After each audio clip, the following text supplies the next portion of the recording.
ಸ್ನೇಹಿತರೆ, ನೀವು ಏನಾದರೂ ಗುಜರಾತ್ ಟೈಟನ್ಸ್ ಮತ್ತು ರಾಜಸ್ಥಾನ್ ರಾಯಲ್ಸ್ ನಡುವಿನ ಪಂದ್ಯದಲ್ಲಿ ವೈಭವ್ ಸೂರ್ಯವಂಶಿ ಅವರ ಬ್ಯಾಟಿಂಗ್ ನೋಡಿ ಖುಷಿ ಪಟ್ಟಿದ್ದರೆ ಹಾಗಾದರೆ ಈ ವಿಡಿಯೋಗೆ ಒಂದು ಲೈಕ್ ಮಾಡಿ.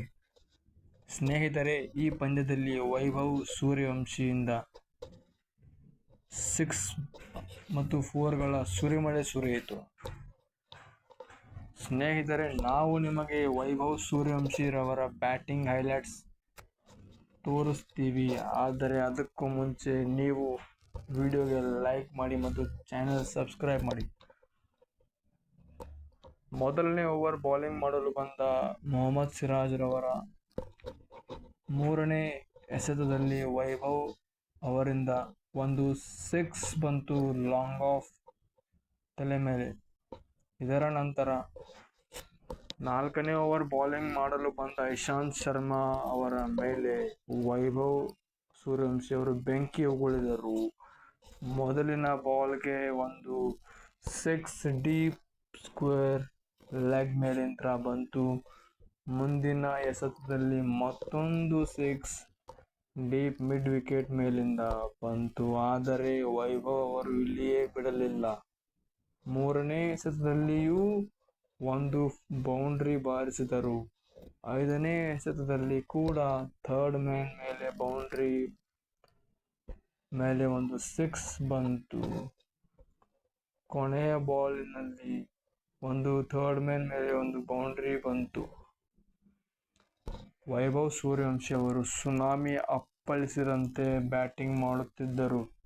5ನೇ ಓವರ್ ಬೌಲಿಂಗ್ ಮಾಡಲು ಬಂದ ವಾಷಿಂಗ್ಟನ್ ಸುಂದರ್ ಅವರ 3ನೇ ಎಸೆತದಲ್ಲಿಯೇ ಒಂದು 6 ಡೀಪ್ ಸ್ಕ್ವೇರ್ ಲೆಗ್ ಮೇಲೆ ಬಂದಿತು. ಅದೇ ಓವರಿನ 5ನೇ ಎಸೆತದಲ್ಲಿಯೂ ಒಂದು 6 ಲಾಂಗ್ ಲೆಗ್ ಮೇಲೆ ಬಂದಿತು.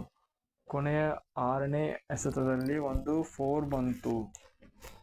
ಮತ್ತೆ ವೈಭವ್ ಸೂರ್ಯವಂಶಿ ಅವರು ಕೇವಲ 17 ಎಸೆತದಲ್ಲಿ ತಮ್ಮ ಅರ್ಧಶತಕ ಪೂರ್ತಿ ಮಾಡುತ್ತಾರೆ.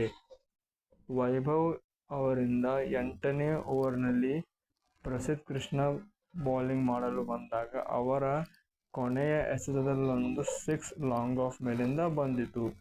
ಮತ್ತೆ 9ನೇ ಓವರ್ ಬೌಲಿಂಗ್ ಮಾಡಲು ಬಂದ ರಶೀದ್ ಖಾನ್ ಅವರ 3ನೇ ಎಸೆತದಲ್ಲಿಯೂ ಒಂದು ಬೌಂಡ್ರಿ ಬಂದಿತು.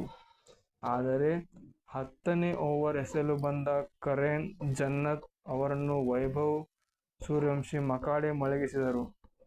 ಯಾಕೆಂದರೆ ಮೊದಲನೇ ಎಸೆತದಲ್ಲಿ ಒಂದು 6 ಲಾಂಗ್ ಆಫ್ ಮೇಲೆ, ಮುಂದಿನ 2ನೇ ಎಸೆತದಲ್ಲಿ ಒಂದು ಬೌಂಡ್ರಿ ಎಡ್ಜ್ ಕುಂತು 4, 3ನೇ ಎಸೆತದಲ್ಲಿಯೂ ಒಂದು 6 ಬಂದಿತು.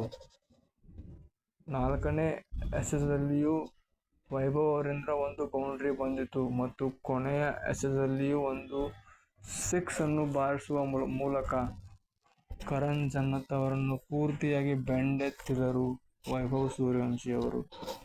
ಆ ಒಂದೇ ಓವರಿನಲ್ಲಿ 30 ರನ್ ಬರೋಬ್ಬರಿ ಬಾರಿಸಿದರು. ಇದರ ಮೊದಲೇ ಇಶಾಂತ್ ಶರ್ಮಾ ಅವರ ಒಂದು ಓವರ್ನಿಂದ ಕೂಡ ದಾಂಡಿಗ ಬ್ಯಾಟಿಂಗ್ ಮಾಡಿ 28 ರನ್ ಹೊಡೆದಿದ್ದರು. ವೈಭವ್ ಸೂರ್ಯವಂಶಿ ಕೇವಲ 34 ಎಸೆತದಲ್ಲಿ 94 ರನ್ಗಳಲ್ಲಿ ಬ್ಯಾಟಿಂಗ್ ಮಾಡುತ್ತಿದ್ದಾಗ 11ನೇ ಓವರ್ ಬೌಲಿಂಗ್ ಮಾಡಲು ಬಂದ ರಶೀದ್ ಖಾನ್ ಅವರಿಗೆ ಒಂದು ಮಿಡ್ ವಿಕೆಟ್ ಮೇಲಿಂದ 6 ಹೊಡೆಯುತ್ತಾ ತಮ್ಮ ಶತಕ ಪೂರ್ತಿ ಮಾಡುತ್ತಾರೆ. ನಿಮಗೆ ಗೊತ್ತಿರಲಿ, IPL ಇತಿಹಾಸದ 2ನೇ ಅತಿ ವೇಗದ ಶತಕ ಇದಾಗಿದೆ. ಆದರೆ 12ನೇ ಓವರ್ನಲ್ಲಿ ಪ್ರಸಿದ್ಧ ಕೃಷ್ಣ ಅವರ 5ನೇ ಎಸೆತದಲ್ಲಿಯೇ ವೈಭವ್ ಸೂರ್ಯವಂಶಿ ಅವರನ್ನು ಕಂಪ್ಲೀಟ್ ಆಗಿ ಬೋಲ್ಡ್ ಔಟ್ ಮಾಡುತ್ತಾರೆ ಹಾಗೂ ಅವರು 101 ರನ್ಗಳಿಗೆ ತಮ್ಮ ಅದ್ಭುತವಾದ ಬ್ಯಾಟಿಂಗ್ ಅನ್ನು ಮುಕ್ತಾಯ ಮಾಡುತ್ತಾರೆ. ಅವರ ಈ ಇನ್ನಿಂಗ್ಸ್ನಲ್ಲಿ 7 4ಗಳು ಮತ್ತು ಬರೋಬ್ಬರಿ 11 ಸಿಕ್ಸರ್ಗಳನ್ನು ಬಾರಿಸುತ್ತಾರೆ. ಸ್ನೇಹಿತರೆ, ನಿಮಗೆ ಈ ವಿಡಿಯೋ ಇಷ್ಟ ಆಗಿದ್ದಲ್ಲಿ ವೈಭವ್ ಸೂರ್ಯವಂಶಿ ಅವರ ಬ್ಯಾಟಿಂಗ್ ಹೇಗಿತ್ತು ಅಂತ ಕಮೆಂಟ್ ಮಾಡಿ ಮತ್ತು ಕಮೆಂಟ್ ಮಾಡೋದನ್ನು ಮರೆಯದಿರಿ. ಧನ್ಯವಾದಗಳು.